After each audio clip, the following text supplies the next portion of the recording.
Hi, everyone. Welcome to today's session. I'm Moa Stahlberg, co-founder of Nordic Tigon, and I'm here together with Kiwi Otmann today. Kiwi, could you introduce yourself? Yes, thank you for the invite, Moa. My name is Kiwi Otmann. I've been living in Singapore for 3 years, worked as a rehab coach for strength and conditioning, and gonna move soon, almost in 1 month, now to Hong Kong, and gonna proceed with being a physiotherapist and also working in strength and conditioning, mainly for runners. And we're going to talk today also about one of the very known, or like especially also on social media going around, bone stress fracture. For a lot of people who don't know what a fracture is, just to give you a glimpse, it can be a crack in our bone or micro trauma, or it can be even the first stage, which is more like an inflammation that is going on. And that's actually the first stage of a bone stress fracture. How it can develop basically is it starts with like an inflammation that is on your outer part of your bone, which we call periosteal. And this stage doesn't involve any crack, doesn't involve also any swelling, so the pain can be actually quite diffuse, so it can be almost felt like a muscle pain, because it's more on the surface, but it's not like anything that goes inside of the bone. And then the next grade would be basically the swelling. So that's more like we call a bone marrow edema. And edema is always a room that is filled with liquid that can be outside of the bone, that can be inside of the bone. And then the grade 3 would be the actual crack, which we call as the stress fracture. And that's actually the grade 3 is the actual known bone stress fracture. I would say grade 1 and 2, it's more something that can lead up to it, but doesn't has to be a bone stress fracture, because, and that's like probably also one thing, grade 1 and 2 are more like not really a localized pain. It's more like diffuse, doesn't need to be in resting, like the pain doesn't need to be in resting or at night. Also no pounding, no pain sensation when I do any hopping, where grade 3 would be more like a very well localized pain, and that can be like anywhere from foot, shin bone, even like up to your hips. So it doesn't need to be necessarily just around the foot, but I think it's mainly, especially if we look at endurance athletes, it's more around like the most one that you would say is probably like ankle, Mm. the lowest part of your ankle and shin bone. Whereas the compression socks come in quite handy. But to more of that later. Have you got any questions so far? Yeah, no. So let's say I am suspecting I have a stress fracture and I go and do an MRI. Would the MRI be able to tell me which stage I'm at, or does it only identify the last stage that is actually the the one affecting the bone?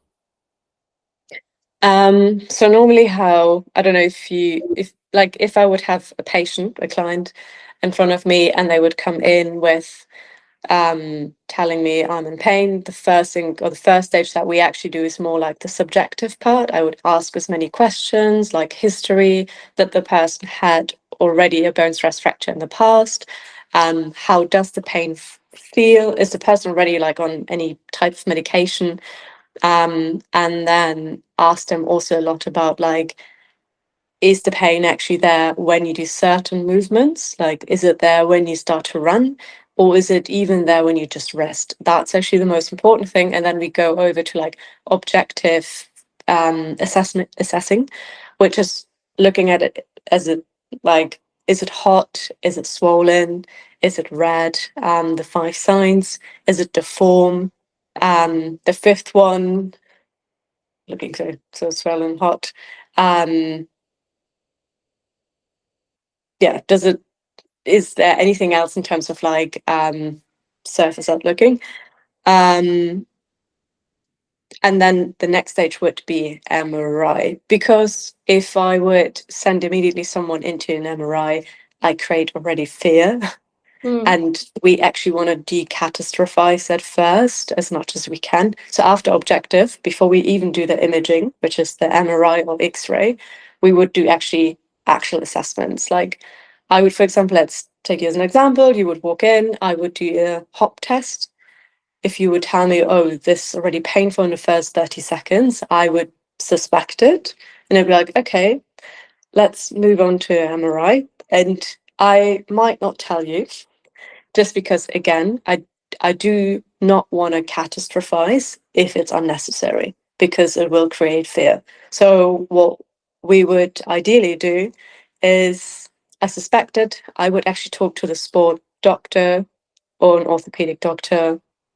So ideally, I have a network, and then refer you to someone. And with your MRI, so with any MRI, we normally see soft tissue, which is more ligaments, muscle, tendon.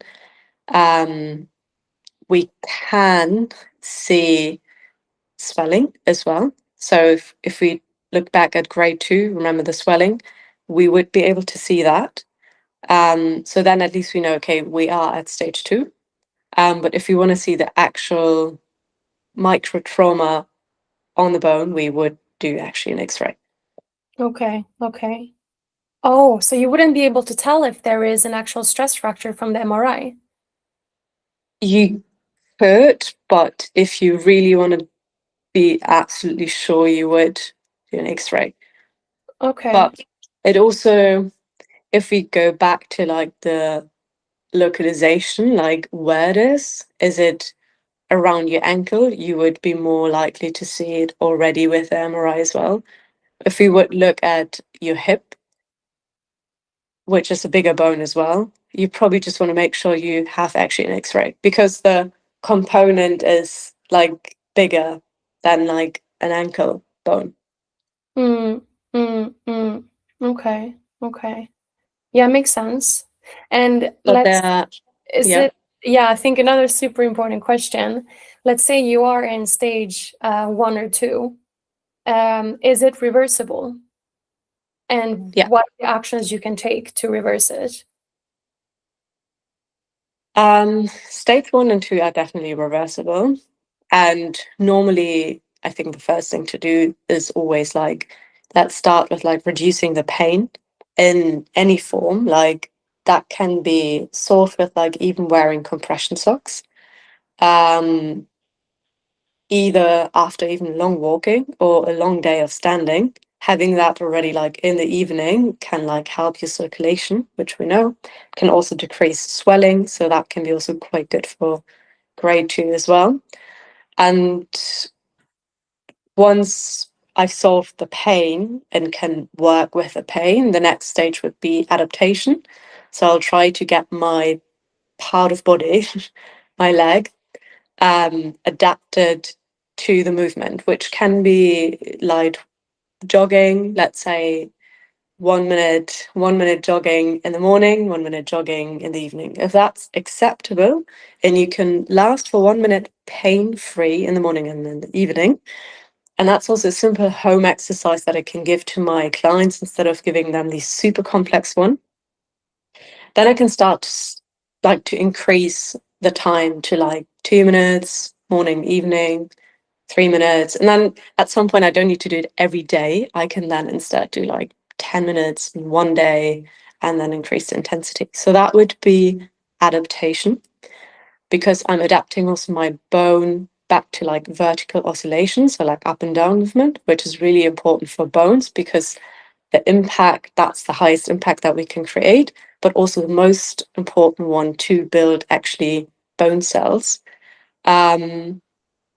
Yeah, and then after adaptation, we would come up to loading, which is resistance training, like either bands, free weights. Like free weights could be dumbbells, kettlebells, machines as well. And very important is also to highlight sometimes, because it can be only one side, it's rarely on both sides at the same time. So I start to work on a closed chain. Closed chain movements are like double leg movements. It can be, for example, a double leg glute bridge on the floor. So you have at least 50% on each side. And ideally I try to like equalize it as well. If I see like someone is limping on one side already or struggling, just because they might have not even been in grade 3, but just been avoiding like for 2 months, that would be also really long. 2 months to like land properly on the right foot, or just even in their training, they would always like compensate themselves to the left side. I would try to work ideally maybe in the beginning more in a close chain, just to get basically the balance between both So like sides. let's Yes. say those like single-legged exercises, you would avoid them at the beginning. Depends on the grade. That's again just necessary if I would notice there's a very like obvious weakness on one side, but I would still move them towards open chain, like single leg stuff as well. If you enjoyed this conversation and want to take your training to the next level, you can watch the full interview completely free.